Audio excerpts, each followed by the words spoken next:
सुमित्रा भरी दुनिया में अकेली थी। ऐसा भी नहीं था कि उसका कोई सगे वाला जीवित नहीं था।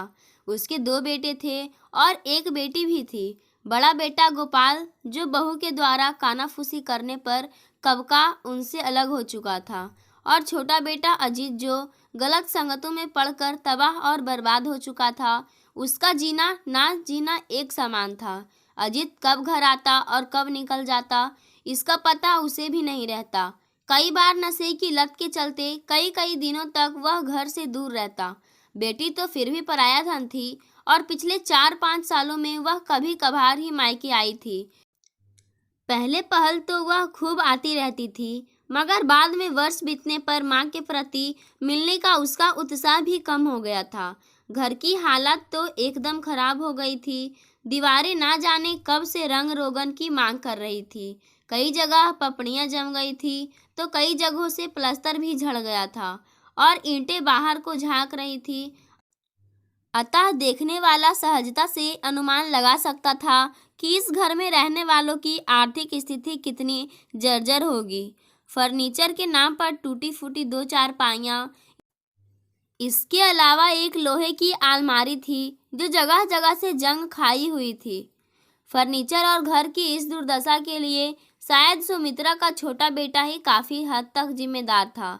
घर का सामान धीरे धीरे उसके नशे की भेंट चढ़ गया था। केवल खाने पीने के कुछ टूटे फूटे बर्तनों या रोज़मर्रा के इस्तेमाल की कुछ वस्तुओं को छोड़कर, इसके अलावा अलमारी के भीतर सुमित्रा जितना रख पाई थी बचा रह गया था। जब कभी तन्हाई में कमरे का दरवाज़ा बंद करके वह अलमारी की कपाट खोलती थी, तो उन्हें यादें घेर लेती थी। अलमारी खोलते वक्त वह कमरे का दरवाज़ा शायद इसलिए ही बंद करती थी कि कहीं अजीत की नज़र इस सामान पर पड़ गई तो यह सामान भी गायब ना हो जाए। अलमारी को छूते ही पुरानी यादें तैर गई। सुमित्रा, कुछ पैसे जमा किए हो तो दे दो भाई, मेरा दोस्त विलायत जा रहा है, उसका सब सामान बिक चुका है, बस एक अलमारी ही बिकने को बाकी है। एकाएक उसके कानों में पति का स्वर गूंजा। आज लगभग 25 वर्ष हो गए हैं अलमारी को खरीदे। कितना कुछ बदल गया है इन 25 वर्षों में। अब ना तो उसके पति ही जिंदा है और ना ही उनका वह दोस्त जिससे उन्होंने अलमारी खरीदी थी। सुमित्रा ने मन में विचारते हुए एक ठंडी आह भरी। एकाएक पागलों की तरह दरवाज़ा पीटने का आवाज़ गूंजा। फटाफट अलमारी बंद कर उसमें ताला करने के बाद सुमित्रा ने चाबी साड़ी के पल्लू से बांध ली। क्या रे अजीत, दरवाज़ा तोड़ ही डालेगा क्या? दरवाज़ा खोलते ही माँ बेटे पर बरस पड़ी।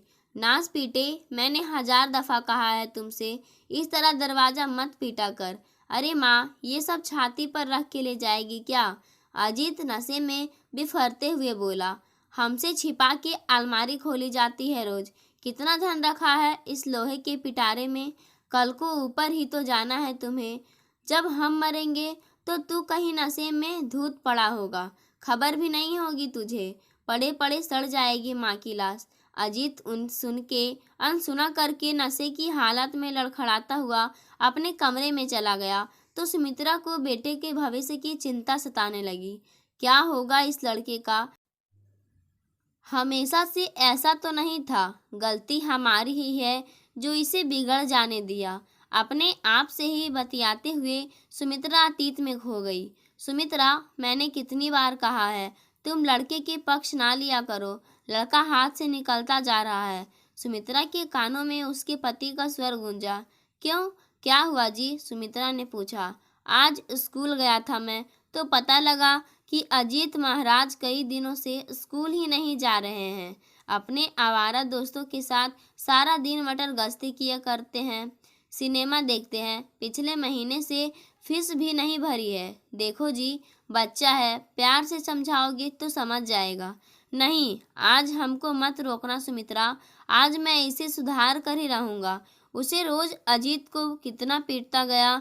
यदि माँ बीच में ना पड़ती तो शायद बेटे के प्राण ही चले जाते। अब मार ही डालिएगा क्या? अजीत को अपने पल्लू में छिपाते हुए सुमित्रा बोली। जरूरत पड़ी तो जान से भी मार डालेंगे। उनके स्वर में आक्रोश था। मार ही डालना है तो पैदा क्यों किया था? सुमित्रा ने पति के क्रोध को कुछ शांत करने की गरज से कहा, ऐसी औलाद से तो हम बे औलाद ही अच्छे थे। डंडा जमीन पर पटक कर वे दूसरे कमरे में जाकर रोने लगे।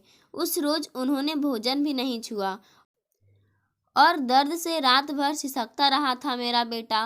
रात भर जागकर समझाती रही थी सुमित्रा, वैसे दिल के बुरे नहीं हैं तुम्हारे पिताजी, क्यों गुस्सा दिलाते हो उन्हें? क्यों नहीं उनका कहना मानकर अपने बड़े भाई की तरह सही ढंग से पढ़ाई करते हो? मगर मार खाने के कुछ दिन बाद फिर वही हाल। बाप ने भी हार मानकर पल्ला झाड़ लिया। पिटाई ने उसे ढीठ बना दिया और आवारा दोस्तों ने नसेड़ी। आज 35-36 की उम्र में ही अजीत 60 साल का बूढ़ा दिखाई देने लगा था। बिखरे हुए लंबे बाल, जिनमें आधे से ज़्यादा सफ़ेद बाल थे, बढ़ी हुई दाढ़ी, नशे में लाल धंसी हुई आंखें, अस्त व्यस्त बदबूदार मैले और फटे हुए कपड़े, जिन्हें सुमित्रा ही सिलती और धोती थी।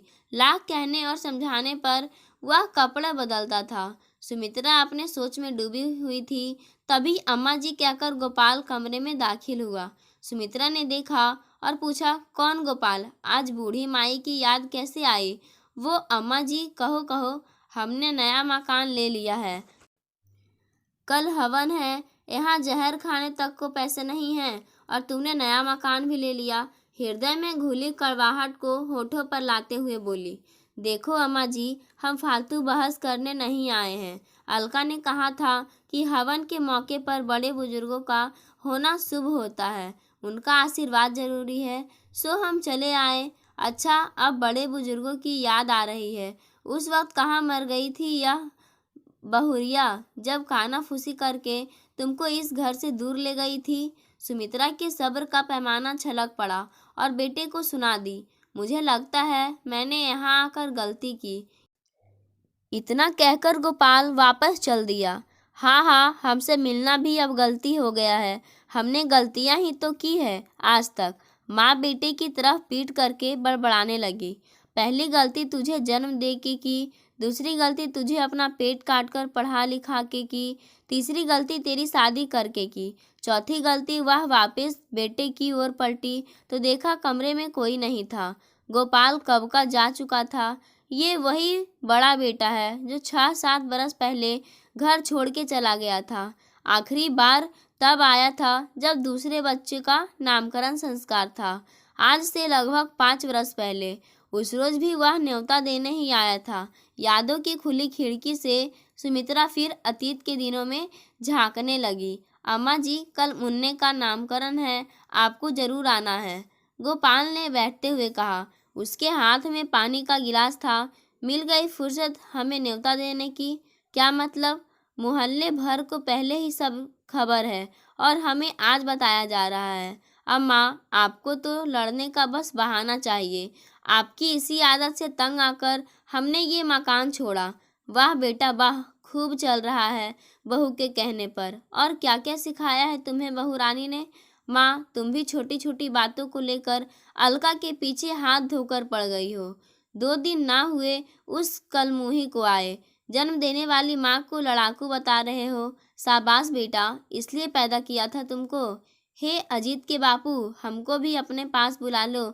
देखो माँ, नामकरण में आना हो तो आ जाना, वरना, कहकर गोपाल उस दिन जो गया और फिर आज ही आया था, पूरे 5 साल बाद। इन 5 सालों में एक बार भी बूढ़ी माँ की याद नहीं आई। बाहर गली में कुत्तों का भौंकना सुनकर सुमित्रा की तंद्रा टूटी। वह वर्तमान में आ खड़ी हुई। बाहर जाकर देखा तो कबाड़ी वाला दिखाई दिया, जिसे देखकर कुत्ते भौंक रहे थे। कुछ एक बच्चे भी खेलते हुए दिख रहे थे। पड़ोस में ही 3-4 औरतें गप्पे लड़ा रही थी। कबाड़ी रद्दी ऊंचे स्वर में कबाड़ी ने इन पंक्तियों को दोहराया। बगल में पड़ा एक ईंट का टुकड़ा उठाकर उसने कुत्तों के झुंड के बीच में फेंक दिया। कुत्ते तितर बितर होकर भागे। पीछे पीछे रेहड़ी पर साग सब्जी लिए कोई दूसरा भी गली में घुस आया। अब दूर से आती उसकी आवाज़ गली में गूंजने लगी थी। ताज़ा सब्जी ले लो, घिया, गोभी, टिंडा, टमाटर, आलू, प्याज ले लो। आओ ना सुमित्रा बहन, सारा दिन घर में बैठी रहती हो, कभी हमारे साथ भी बैठा करो। गप्पे हाँकती हुई एक पड़ोसन बोली। क्या करूं, कहीं भी उठने बैठने की इच्छा नहीं होती, कहकर सुमित्रा उन औरतों के बीच जा बैठी। गोपाल किस लिए आया था, कुछ उघड़ा सा लग रहा था। हमने दुआ सलाम की तो कोई जवाब नहीं दिया उसने। बड़ी जल्दी में था शायद, नया मकान लिया है, कल हवन करवा रहा है, मुझे बुलाने आया था।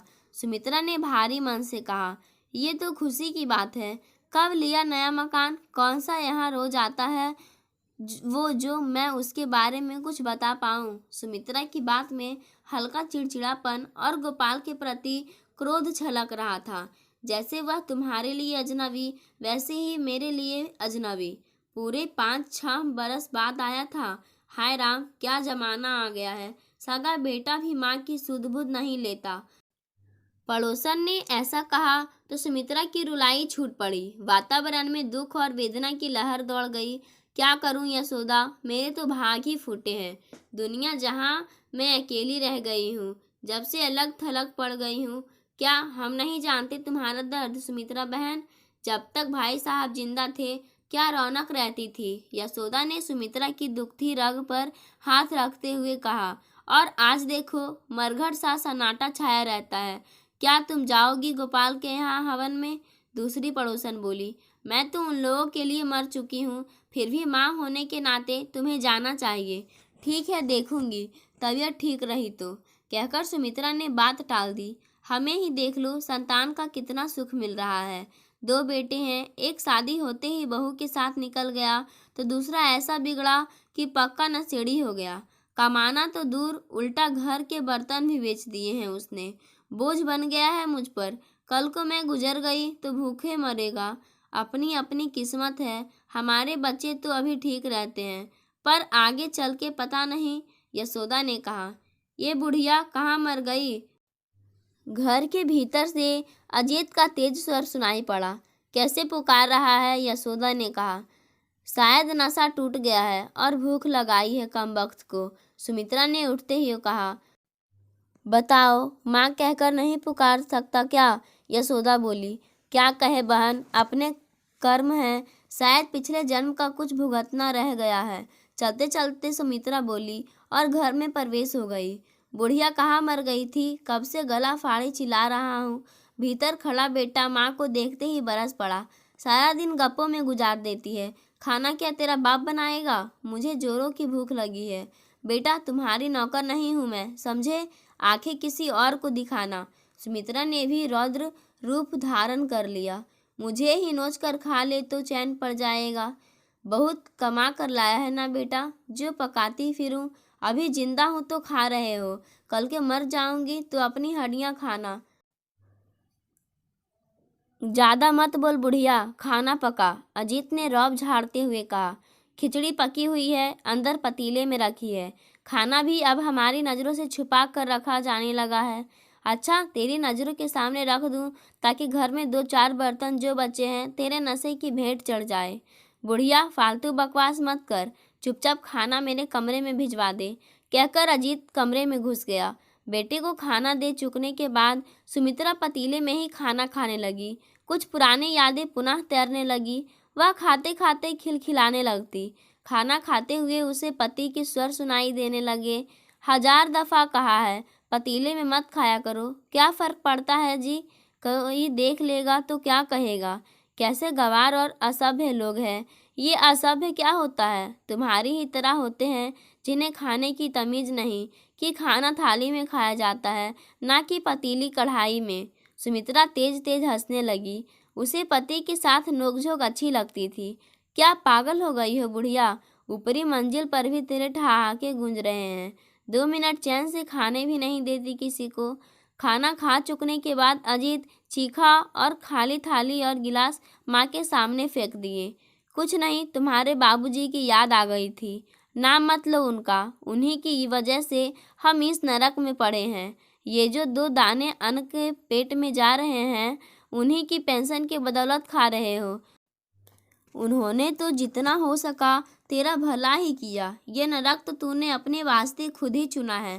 क्या खाक भला किया है? सुमित्रा ने अजीत को सच्चाई बताई। अजीत बोला, हर वक्त मारते रहते थे, पूरा जल्लाद थे जल्लाद। तुम्हारे भले के लिए ही पीटा था उन्होंने। अच्छे से पढ़ लिख जाते तो आज ये हाल ना होता तुम्हारा। भैया ने कौन सा तीर मार लिया? कुछ भी है, अपना पेट तो पाल रहा है, उसके बाल बच्चे भूखे तो नहीं मर रहे।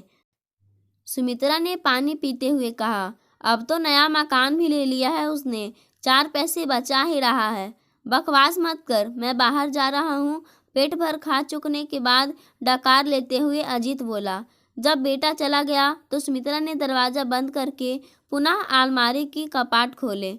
इस बार जेवरों पर उसकी दृष्टि गई तो कुछ सुहानी यादें और ताज़ा हो उठी। क्या सुमित्रा, बार बार जेवरों को निहारते रहने से तुम्हारा मन नहीं आघाता? पति का स्वर कानों में गूंजा।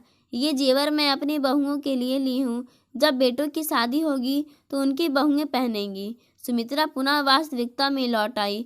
अजीब सी अनुभूति के साथ वह गहनों के हाथ से स्पर्श करने लगी। एकाएक उसके हाथ रुक गए। जब बाली के जोड़े में से एक बाली गुम देखकर उसे वह घटना याद हो आई जो बड़े बेटे के घर छोड़ने का कारण बनी थी। आए दिन छोटी छोटी नोक झोंक तो होती ही रहती थी, मगर उस दिन बहू, ये क्या, कान में सिर्फ एक बाली है? माँ जी, दूसरी बाली गुम हो गई है। हाय राम, 2 दिन गहने डाले नहीं हुए और खोने भी शुरू कर दिए। मैंने इतनी वर्षों से संभाल के रखा था, जानबूझकर तो नहीं खोए माँ जी। बहू, तू इतनी नासमझ तो नहीं जो जानबूझकर खोएगी। मुझसे उलझने के तुझे नए नए बहाने जो सूझते हैं माँ। गोपाल ने बीच में हस्तक्षेप करते हुए कहा। कह तो रही है जानबूझकर नहीं खोया, फिर क्यों बहस कर रही हो? अच्छा, मैं बहस कर रही हूँ? वाह बेटा, बहू को डांटने की बजाय उल्टा मुझे दोष दे रहा है। मैं तंग आ चुका हूँ रोज रोज की किचकिच से। तो ठीक है, तुम लोग अपना जुगाड़ कहीं और कर लो, मगर घर खाली करने से पहले मेरे गहने आज, अभी और इसी वक्त मुझे दे दो।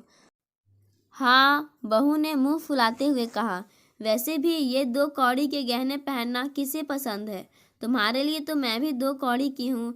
जब जन्मा हुआ ही पराया हो गया तो तुझसे क्या उम्मीद करूँ? गुस्से में माँ द्वारा कहे गए 2 वचन भी सहन न कर सके बेटे और उसके बाल बच्चे। 2 दिन में ही नए मकान में मोह माया के सब बंधन त्याग कर शिफ्ट कर गए थे वे। सुमित्रा का मन दुख से भर उठा। वह अलमारी के कपाट बंद करना चाहती थी कि उसके हाथ से टकरा कर कोई चीज़ फर्श पर जा गिरी। उसने देखा तो दवा की शीशी थी जो फर्श पर गिरकर चूर चूर हो गई थी। ये शीशी पिछले 10 वर्षों से अलमारी में पड़ी थी।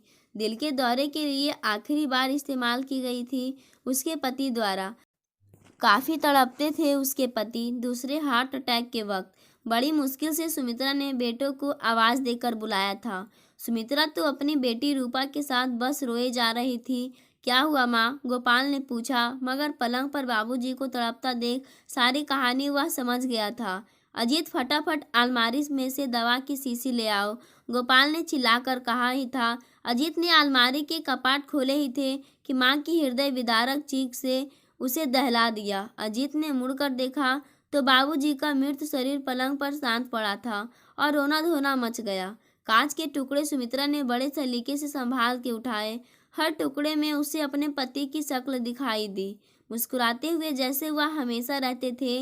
रात काफ़ी हो चुकी थी। सुमित्रा अपनी स्मृति में बालपन से अब तक के समस्त चित्रों को देखने लगी। ना जाने उसे कब आंख लग गई। सोते समय आज उसके चेहरे पर अजीब सा संतोष था। अगले दिन मोहल्ले में कोहराम मचा हुआ था। पूरे मोहल्ले भर के लोग सुमित्रा के घर के बाहर जमा थे। सुमित्रा अपना देह त्याग चुकी थी, चली गई। मोहल्ले वाले आपस में कह रहे थे, बेचारी पति के जाने के बाद कभी चैन की नींद नहीं पाई, आज आखिरी चैन की नींद पा ही गई। बेचारी, भगवान इनकी आत्मा को शांति दे। दोस्तों, किसी को जिंदगी में 2-2 बेटे होने के बाद भी उसे सिर्फ अकेलेपन से गुजरना पड़े तो वो कब तक जीवित रह सकती है? जब तक सुमित्रा जी के पति जिंदा थे तब तक कोई तकलीफ नहीं थी, लेकिन पति के देहांत के बाद उनका जीना ना जीना, इससे किसी बेटे को मतलब नहीं थी। इसीलिए सुमित्रा ने अपने प्राण त्याग दिए। दोस्तों, एक मजबूर माँ की ये दुख भरी कहानी आपको कैसी लगी? अपनी प्रतिक्रिया जरूर दें। धन्यवाद।